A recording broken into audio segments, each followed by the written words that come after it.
하나님의 말씀 구약성경 이사야 15장 말씀입니다. 1절로 끝절.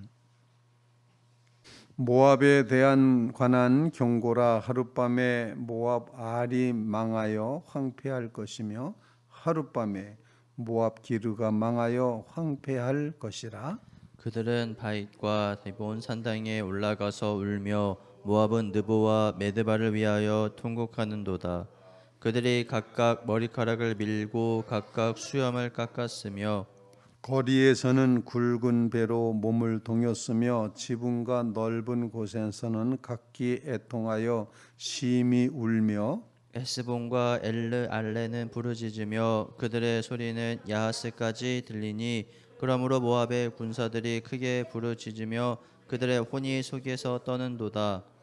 내 마음이 모압을 위하여 부르짖는도다. 그 피난민들은 수알과 에글라 슬리시아까지 이르고 울며 루힛 비탈길로 올라가며 호로나임 길에서 패망을 울부짖으니 니무린 물이 마르고 풀이 시들었으며 연한 풀이 말라 청청한 것이 없음이로다. 그러므로 그들이 얻은 재물과 쌓았던 것을 가지고 포도나무 시내를 건너리니 이는 곡성이 모압 사방에 둘렸고 슬피 부르짖음이 에글라임에 이르며 부르짖음이 부엘엘림에 다 미치며 같이 디몬 물에는 피가 가득함이로다. 그럴지라도 내가 디몬의 재앙을 더 내리되 모압의 도피한 자와 그 땅에 남은 자에게 사자를 보내리라. 아멘. 살아계신 하나님의 말씀입니다. 13장부터 23장까지가 이방 나라들에 대한 하나님의 심판을 예고하는 그런 말씀이라 기록을 이제 말씀을 드렸습니다.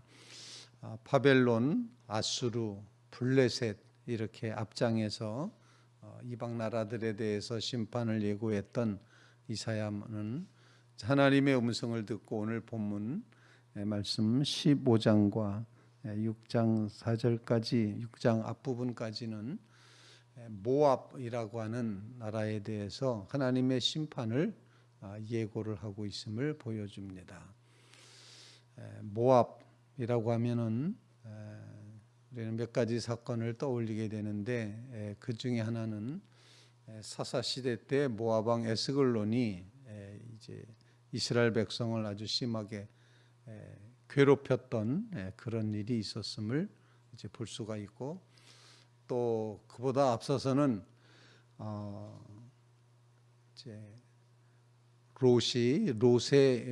로색에서부터 시작된 족속이 모압이라고 하는 것인데, 소돔과 고모라 성이 멸망했을 때 소돔과 고모라 성을 빠져나간 롯, 그리고 소알산, 소알굴에 숨어 있었던 그 시절에 거기 산 족속이 나오게 되는데, 이제 딸들이 롯의 딸들이, 롯은 아브라함의 조카 아닙니까? 그러면은 아브라함의 가족이라고 볼 수가 있는데, 그런데 거기서 나온 족속이 이제 그 딸과 롯 그 사이에서 태어난 족속이 모압 족속이라고 이렇게 표현을 하고, 그들은 사해 근처에 요단강 동편 사해 쪽 그 밑부분에 남방에 거주했던 그런 사람들이었습니다.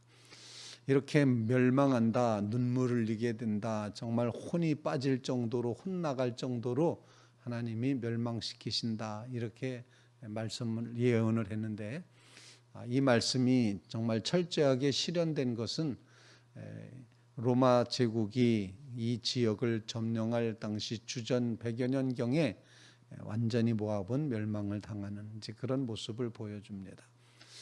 어쩌면 같은, 그래도 뭔가 완전 남은 아니고 피가 그래도 조금은 섞여 있는 그런 백성들이 모압 백성이었는데, 하나님은 유다 백성과는 다르게 이 모압에 대해서는 이렇게 잘 취급하지 않으시는 그런 모습을 보여줍니다. 도대체 왜 비슷한 사람들이고 비슷한 혈통이고 다 그런데 사는 것도 요단강을 중심으로 해서, 사해를 중심으로 해서 그 근처에 다 살고 있는데 왜 하나님은 모압을 버리시는가?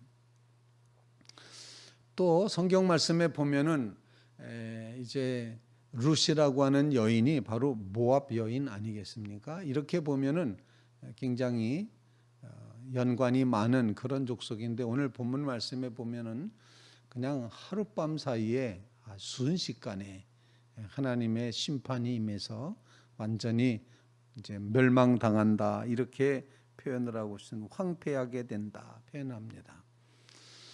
1절 말씀에 보면 그렇게 말합니다. 모압에 관한 경고라 하룻밤에 모압 알이 망하고 황폐할 것이고 하룻밤에 모압 기르가 망하여 황폐할 것이라. 여기 알과 기르 이렇게 되어 있는 지명 이름은 아마 모압의 가장 번성했던 도시였을 것으로 이렇게 생각을 하게 됩니다. 하룻밤에 망한다. 순식간에 망한다. 이런 경고를 주고 있습니다. 오늘 본문 말씀을 통해서 이처럼 하나님의 심판의 시급성, 심판의 철저성, 심판에 이렇게 임한다는 사실.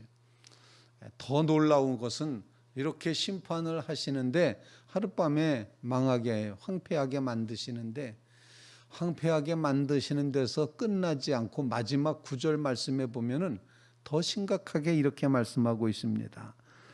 그럴지라도 내가 디몬의 재앙을 더 내리되 모압의 도피한 자와 그 땅의 남은 자에게 사자를 보내겠다. 이렇게 이제 표현을 해서 아주 완전한 철저한 심판, 그냥 즉각적인 심판, 아주 신속한 심판, 하룻밤에 끝나고 마는 이런 하나님의 아주 결정적인 심판의 말씀을 할 뿐만 아니라 더 재앙을 내리겠다. 이건 도대체 회복할 길이 없는 완전한 재앙을 말씀을 하고 있습니다. 하나님은 악한 세력에 대해서, 불신앙의 세력에 대해서, 교만한 세력에 대해서 하나님은 하룻밤에 황폐하게 하실 수 있다는 사실을 우리에게 가르쳐 주고 있습니다. 즉 하나님 섬기지 않고 하나님과 관계를 맺지 않고 하나님과 멀리 떨어져 있었던 모압 사람들, 이상하게 모압은 이제 우상 숭배했고 그 우상이 계속 이어져 갔음을 이제 보여주고 있습니다. 솔로몬 왕 시대 때에는 이 모압 사람들을 위해서 우상의 제단을 따로 만들어줬던 이제 그런 일까지 벌어지게 되는데, 이런 이제 그모스 신이라고 하는 그런 신을 위한 그런 제단을 만들고 있는데, 이런 모습을 보면서 하나님께서는 우상 숭배에 대한 것은 철저하게 하룻밤 사이에 한순간에 멸망시키신다는 그런 경고를 우리가 이제 보게끔 됩니다. 번성하는 것 같고 훌륭한 것 같고 잘 되는 것 같고 영원할 것 같지만, 그런데 불신앙은 하나님께서 하룻밤 사이에 황폐하게 하신다. 그러므로 우리는 경고를 받습니다. 하나님, 우리 속에 있는 모든 불신앙, 우리 속에 있는 모든 우상, 하룻밤 사이에 황폐하게 될 여기에다가 우리의 관심과 초점 못 두고 거기다 목숨 걸고 살지 말게 하시옵고 오직 하나님만 바라보며 서게 해 주시옵소서.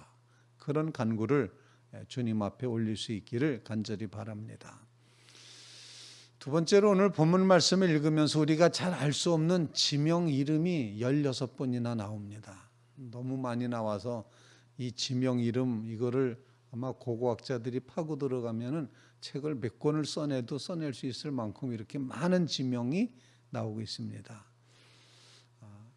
이사야의 예언이 이렇게 지명이 많이 나오는 것, 그것은 굉장히 이 예언이 구체적이라는 사실을 가르쳐 주는 거죠.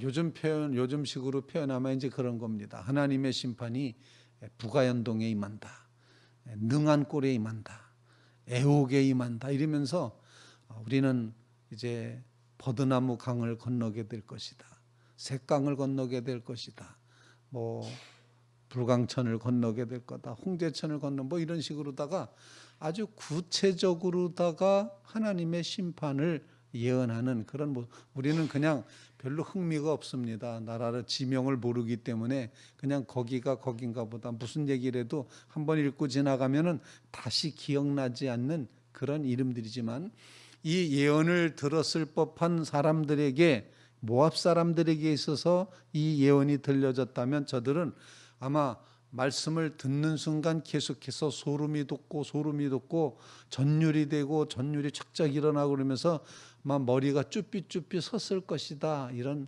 생각을 하게 됩니다. 다시 말씀드리면 하나님의 예언의 말씀은 너무도 구체적이고 사실적이다라는 것입니다.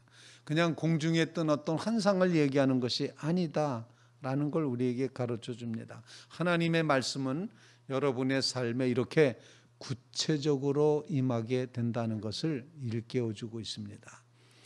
우리 마음 가운데 하나님의 음성이 구체적으로 들려지고 하나님의 다스리심이 구체적으로 이루어지고 아주 구석구석 머리끝부터 발끝까지 안방부터 현관부터 안방 깊숙한 곳까지 우리의 삶의 모든 전과 후 앞뒤 위아래 모든 것을 다 통틀어서 하나님의 다스리심이 철저하게 이루어진다, 이 사실을 오늘 본문이 보여주고 있습니다. 우리는 우리의 삶의 모든 장소, 위치, 거기에 하나님의 다스리심이 이루어지기를 간절히 기도하며 살아가는 믿음의 성도들 꼭 되시기 바랍니다. 많은 지명을 이제 이렇게 바라다 보면서 우리의 삶의 곳곳에 하나님이 임하여 주시옵소서, 하나님이 다스려 주시옵소서, 하나님의 지배하지 않는 한은 다 망할 수밖에 없사오니 하나님 다스리시고 지배하여 주십시오. 우리의 감정을 다스려 주시고 우리의 마음을 다스려 주시고 우리의 생각을 다스려 주시고 우리의 계획을 다스려 주시고 하나님이 경영하시는 것, 뜻하시는 것이 다 이루어지도록 하나님이 행하여 주시옵소서. 완전히 하나님 앞에 내어 맡기는 이 귀한 믿음으로 오늘 이 새벽에 주 앞에 기도하는 믿음의 성도들 꼭 되시기를 주님의 이름으로 부탁을 드립니다. 세 번째로 오늘 본문 말씀 읽으면서 계속 반복되는 단어들이 있는 걸 보게 되는데 그건 바로 울고 통곡하고 부르짖고, 이런 표현이 계속 나오고 있습니다. 오늘 본문 말씀에 보면은 2절 말씀, 산당에 올라가서 울며라고 말하고 이제 그 다음에 통곡하는도다, 머리카락 밀고 수염을 깎았다 표현하고, 거리에서는 굵은 배로 몸을 동였다, 지붕 꼭대기에 올라가서 각기 애통하며 심히 울며 또 부르짖으며 소리가 멀리까지 들리게 만들고, 그러므로 모압의 군사들조차도 크게 부르짖으며 그들의 혼이 속에서 떨고 있다, 아주 혼이 벌벌벌벌 떨고 있다, 이렇게 표현을 합니다. 그러면서 이사야 자신조차도 5절 말씀에 보면 내 마음이 모압을 위하여 부르짖는도다, 이렇게 표현을 하고 있습니다. 정말 모압이 당하는 그런 모습, 예언되는 이런 모습을 생각하면서 이사야 자신도 슬퍼하고 있습니다. 가련한 모압아, 너를 보니 나의 마음까지 아프구나, 이런 고백입니다. 내 마음조차 아프구나, 내 마음조차 모압을 위하여 부르짖는구나, 이렇게 표현을 하고 있고, 그 다음에 그 백성들이 울며 그리고 또 패망을 울부짖고 또 이제 곡성이 18절 말씀, 곡성이 사방에 들렸고 슬피 부르짖음이 어디까지 이른다, 이렇게 이제 표현을 하고 있습니다. 정말 심각한 울부짖음, 통곡, 슬퍼함, 이것이 꽉 차 있는 그런 예언의 말씀이라 생각을 합니다. 하나님의 심판이 임할 때 멸망해 가는 백성을 바라다 보면서 슬피 내 마음조차도 애통하다라고 표현했던 이사야의 이 마음, 슬퍼하는 백성들을 바라다 보면서 정말 안타까워하는 이 마음, 하나님은 우리에게 이 안타까움의 마음을 오늘 본문에서 요청하시고 있지 않나, 그런 생각을 하게 됩니다. 본문 읽으면서 무슨 기도 제목으로 기도해야 될까? 5절 말씀에 있던 것처럼 이사야가 바라다 보았던 하나님의 그 심각한 심판이, 철저한 심판이 많은 모압을 바라다 보면서 그 백성을 보니, 혼이 나간 그 백성을 보니, 통곡하는 백성을 보니, 울부짖는 백성을 보니 내 마음도 정말 슬프다, 애통하다. 하나님은 우리에게 이렇게 불신앙으로 멸망해가는 세력을 바라다 보면서 역시 같이 애통하고 슬퍼할 마음, 애통하는 자 그 마음을 우리에게 부어주시기를 원하시는 게 아닐까. 그래서 오늘 하나님 앞에 기도하며 하나님, 잃어버렸던 애통하는 마음을 우리에게 다시 한번 회복시켜 주셔서 걸어가신 주님, 불쌍한 이웃을 바라다 보며 통곡하는 마음, 애통해하는 마음, 이렇게 저렇게 잘못했다고 비난하고 욕하고 야단치고 하는 이런 마음이 아니라 정말 같이 슬퍼하며 애통해하는 이 마음, 망해가는 걸 보면서도 잘 망한다 이게 아니라 왜 저렇게 망해갈 수밖에 없을까, 정말 안타까운 마음으로 슬퍼하는 이 마음이 우리의 마음속에 채워질 수 있게 주님 앞에 간절히 기도하는 그런 시간 되시기를 주님의 이름으로 부탁을 드립니다. 이 시대는 다 똑똑해서 사람이 모두가 다 대조이상이라서 그냥 심판하고 판단하고 이제 분별하고 틀렸다리고 이제 비판하고 이렇게 하는 게 아주 송곳 같은 세상을 우리가 살아가고 있습니다. 그런데 믿는 성도들은 이 세상을 바라다 보면서 하나님의 뜻에서 어긋나서 잘못 가고 있는 이 세상을 바라보면서 통곡하는 마음, 부르짖는 마음, 애통하는 마음, 정말 안 됐다, 불쌍하다라고 느끼는 이 긍휼의 마음이 다시 한번 우리 속에 채워져야 된다 생각합니다. 불쌍히 여기는 자, 긍휼히 여기는 자는 복이 있나니 긍휼히 여김을 받을 것이며. 그래서 하나님 앞에 이 울부짖는 이 모습들을 바라다 보면서 우리 역시 안타까워함으로 부르짖는 이 애통의 마음을 주님 앞에 구하는 귀한 새벽 되시기를 주님의 이름으로 부탁을 드립니다. 사실 자녀들을 바라다 보면서도 애통하지 않을 수 없습니다. 시대를 바라보면서도 애통하지 않을 수 없습니다. 아직까지도 하나님을 그렇게 빳빳하게 배반하고 있고 맞서고 있고 하나님 외면하고 있는 백성들을 바라다 보면서 애통하지 않을 수가 없다는 사실, 우리는 그 끝을 알기 때문에, 우리는 하나님이 어떻게 역사하실지를 분명히 알기 때문에 애통할 수밖에 없는 이 마음을 우리가 간직하면서 주님 앞에 엎드려 기도하는 주의 성도들 다 되시기를 주님의 이름으로 부탁을 드립니다. 우리 같이